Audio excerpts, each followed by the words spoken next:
Argylle is a film I was kind of looking forward to. Henry Cavill and John Cena have kind of got the action chops. Sam Rockwell is a great comedy actor, and director Matthew Vaughn has made some great films like X-Men First Class and Layer Cake. But ultimately, Argylle is kind of trash. It's in that heightened, exaggerated reality, live action cartoon style that works really well for films like Lockstock, Snatch, and the Kingsman series. It's a very mannered and artificial style, which, when it works, is extremely entertaining, but when it doesn't, like it doesn't here, it becomes painful to watch. If The Marvels a few months ago was the death of the MCU, Argylle is a similarly poor rendition of spy movies. The problems start with the main character, and the main character is not played by Henry Cavill. You can forget what you've seen in the publicity materials. In fact, at one point, Henry Cavill's character actually says, "You don't need me anymore," which is a great summation of how the Hollywood studios seem to feel about him.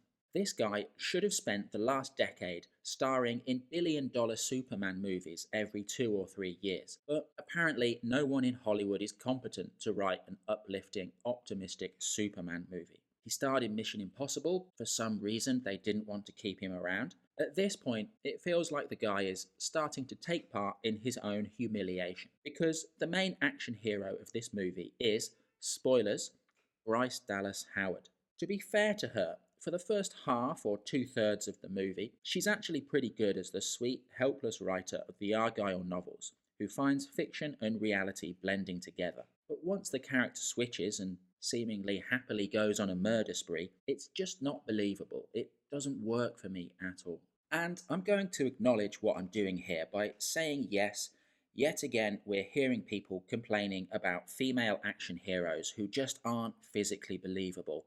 But Bryce Dallas Howard just isn't physically believable in what she's asked to do in this movie. There's a scene towards the end where we're supposed to believe that she is on the verge of ending Sam Rockwell. If it was someone who already had a reputation as being physically capable, I might actually believe it. But with Bryce Dallas Howard, with all the respect to her as a human being, it's just laughable. It destroys the earlier parts of the movie that I actually enjoyed. Plus, it's not really helped by the fact that there's an attempt to introduce moral complexity into the character, which is then waved away at the end of the movie like it never happened, and we're told we should just forget about it, everything was fine all along, don't worry, la la la, everything's great. Basically, the filmmakers have tried to do this character twist, and while it's nice to go and see a movie and not have everything already spoiled in the trailer, unfortunately, it's just not worked.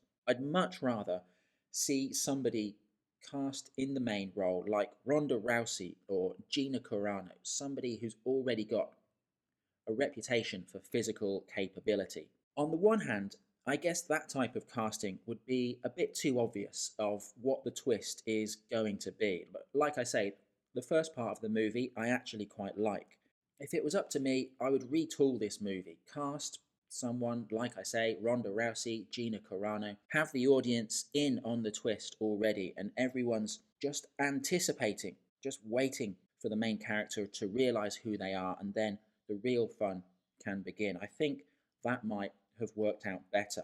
Then, of course, there's the apparently insatiable need to deconstruct the male characters and make them weak, which they do with Sam Rockwell by giving him an allergy to cats, and he's this professional assassin who apparently can't work out how to deal with a cat allergy. It's like there's this nugget of a good movie here that's just been destroyed by this series of poor decisions about the script and the casting.